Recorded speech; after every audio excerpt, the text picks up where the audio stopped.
Hello guys! Hello para sa lahat ng Cancer. Cancer, welcome dito sa aking channel, Kapalaran 888. Welcome. Alamin natin kung anong messages, vibration, gabay energy para sa inyong lahat. This is general monthly reading para sa lahat ng Cancer. So I hope na makaresonate ka. I hope na makuha mo yung energy. Alright. Cancer is imagination, yung first card mo. Okay. Imagination. Number 6, number 15, let your dreams take flight. Wow. Marami ka Cancer na ini-imagine. So, since you're a water sign, normal yun eh. Normal sa mga water sign yung nag-i-imagine, nagde-daydreaming. Sinasabi ng barahan na this month of August, marami kang gustong mangyari sa buhay mo, marami kang plano sa buhay mo. Just let your dreams take flight. So, kumbaga, wag mong, libre lang mangarap eh, libre lang mag-imagine. So, ibigay mo na yan sa sarili mo. Okay? So, this is the second deck. And please, Cancer, connect your intuition sa mga tarot na lumalabas dito. Igniting courage. So, ang nakikita ko sir dito, yung Cancer, Pisces, Scorpio, para-pareho yung message nila. So, pwede mong panoorin yung Scorpio or Pisces. So, eto, igniting courage, sinasabi ng barahan na, Cancer, you're strong, you're valiant, and you're courageous. So, hindi ka dapat nawawala ng pag-asa, hindi ka dapat nag-aalala, hindi ka dapat na, hindi ka dapat na, parang hopeless and helpless. Hindi ka dapat ganun. Hindi dapat ganun yung pakaramdam mo. Yun nga sinasabi, let your dreams take flight. Okay? Kailangan mong maging malakas. Kailangan mong maging matatag. Yun. Same with the Scorpio. Ano man ang pinagdadaanan mo sa ngayon. Alright. So, first two cards tayo. Cancer. Page of Pentacles and Six of Wands. Wow! Nakikita ko sa'yo dito, this is incoming eh. So, sinasabi ng barahan sa'yo dito na there's an incoming financial achievements. Okay? So, maybe may binibenta kang ari-arian, bahay, lupa, ari-arian, sasakyan, or kano pa man. There's an incoming salary increase, higher position.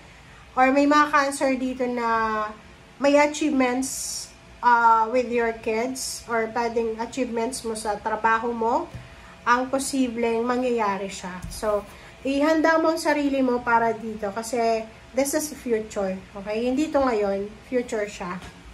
Okay? I hope na nakikita niyo guys. Okay, next card is Justice and the Hierophant. Nakikita natin dito yung wedding anniversaries, kasal, contract signing, partnership, job, collaboration, business opening, parang ganon. There's a karmic blessing, karmic justice. Pwede din na, for example, you're consulting an attorney or posibleng judge or kano pa man siya. So, comment down below if you resonated. Or maybe, there's a collaboration, there's a contract signing dito. Maraming papeles ang kailangan asikasuhin. Alright, so, Four of Cups, 7, Chariot.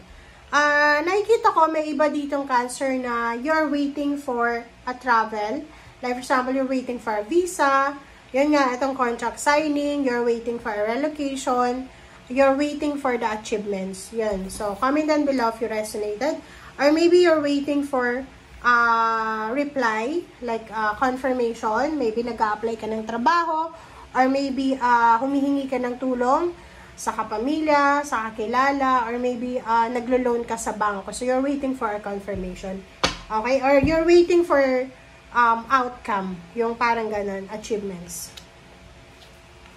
Okay, Tower and Strength. So, Tower and Strength, sinasabi ng baraha sa'yo dito, Cancer, na if you are, for example, feeling mo yung may mga feeling tayo 'di ba? Minsan yung feeling natin sobrang hindi pumapabor sa atin yung takbo ng mundo, against the flow, yung buhay natin. Yung parang nakikita natin yung mga kapitbahay natin, they're surviving, they're thriving, pero tayo yung parang pababa ng pababa.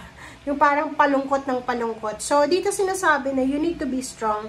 Yun nga, sinasabi na kailangan mong maging strong, kailangan maging valiant and courageous sa kung ano man na battles, ano man na conflict, ano man na problema ang pinagdadaanan mo. And Wheel of Fortune and Five of Cups, diba? Sinasabi ng barahan na if you are given a chance na mag-transform yung buhay mo, gawin mo siya. Okay?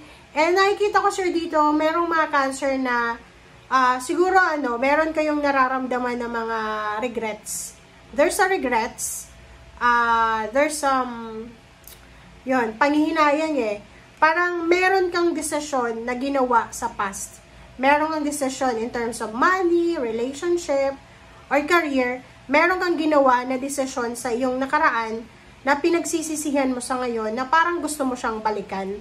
Parang ganito yung Wheel of Fortune na parang iniisip mo na sana hindi ko yung ginawa sana hindi ako kumampi. Sana hindi ako nakisali sa away ng katrabaho ko tsaka boss ko. Tingnan mo ngayon, nasama ako sa termination of contract. Sana hindi ako nakisali sa away ng pamilya. Sana hindi ako nakisali sa chismisa, sa traidoran, parang gano'n. So, marami kang, kumbaga, pagsisisihan ngayong August na posibleng maiisip mo na sana kaya ko pang maibalik. Sana, kung gusto kong ibalik yung nakaraan. Parang ganun. And sa ilalim niya guys is Ace of Swords and Ten of Cups and Knight of Swords. So sinasabi ng baraha sa'yo na isang communication, isang information, isang balita ang posibleng matatanggap mo about your family, about emotion, or maybe you are invited sa isang okasyon. Okay? You are invited sa isang okasyon, or you're invited sa isang wedding, birthdays, or kung ano pa man okasyon.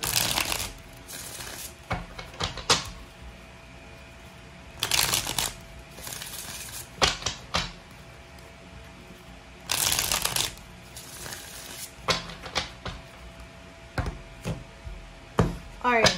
So, let's clarify, ha? Let's clarify. Okay, for the Six of Wands and Page of Pentacles, ano ba ang sasabihin ng baraha? Wow, Ten of Cups. So, yun. So, maybe ang posibleng success, victory na matatanggap nyo, other than money or promotion, is birth of new baby. So, posibleng ngayong August, merong manganganak or merong malalaman na buntis siya. Additional member of family. There's an occasion, maraming invitation about wedding or birthday celebration, or maraming successful na pangyayari ang posibleng dumating sa'yo. Justice and Hierophant, Page of Swords. So, sinasabi ng baraha sa'yo dito na in the near future, kung ano man itong pinaglalaban mo sa ngayon, kung ano man itong tinatrabaho mo sa ngayon, you will receive the balance and justice and abundance. Chariot and Four of Cups, Ace of Swords. So, nakikita ko sir dito na be attentive, be always ready. Maging ready ka always, Cancer, sa mga good news, communication, ganyan. Pero hindi yung chismis ha. Hindi ka dapat ready sa mga chismis. Kasi yung chismis, gawa yan ng demonyo, gawa yan ng evil, na nakakasira yan sa blessing. So, you need to stay away, detach yourself from negativity and chismis. Tower and the Strength, Hierophant. Wow. So, sinasabi ng baraha na you are lucky. You are lucky because you are surrounded ng mga tao na alam mo na susuportahan ka nila.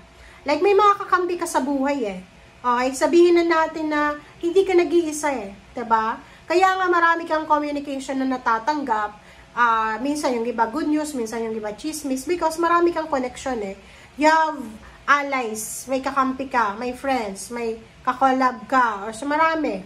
Okay? So, Wheel of Fortune and Five of Cups, is Four of Wheels. So, sinasabi ng baraha sa'yo na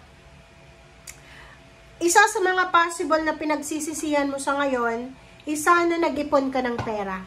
Yung parang ganon, siguro pagdating, or maybe dumating sa buhay mo dati, dumating sa buhay mo na you are financially stable and secure. Yung umaapaw, diba?